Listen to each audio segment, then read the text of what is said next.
Suppliers to set up shop in Mobile or other parts of the area may be bearing some fruit. Alabama's Commerce Secretary Greg Canfield says that 4 companies have told them that they want to visit Alabama. Canfield is attending the 2012 Airbus Global Supplier Conference in Toulouse, France, and business people in Mobile are keeping a close watch on developments there and at other supplier conferences. Fox News reporter Steve Alexander has that story. If suppliers came to Brooklyn today, this is what they'd see. Crews getting the infrastructure ready for the new Airbus facility. One important piece of infrastructure work, overhauling the Michigan Avenue Bridge.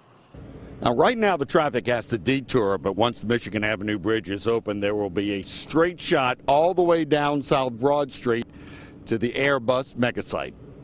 But for now, Bill Sisson, the executive director of the Mobile Airport Authority, and others are busy working to attract suppliers. There was a supplier conference, actually an association meeting in Berlin last week, and I was invited, as well as the Chamber of Commerce, to speak about the Airbus project here at Brooklyn. But here's the big question. Did you get any commitments for them to either come here or visit here? You know, at this point, I think a lot of people are fact-finding. I think a lot of people are doing research. Suppliers we've been reaching out to for years. Governor Robert Bentley is going to reach out again.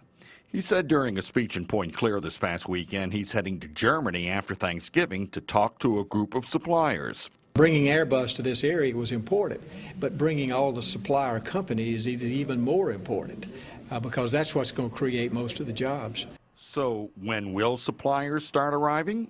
Sisson says many may want to see product first. Certainly there'll need to be a critical number of equipment, aircraft being produced every month. Those sort of things will help push the supplier in the direction of thinking, hey, I can actually locate closer. So the wait continues. Reporting for Brooklyn Field, Steve Alexander, Fox 10 News. Sisson says there will be a number of conferences for suppliers around the world within the next year.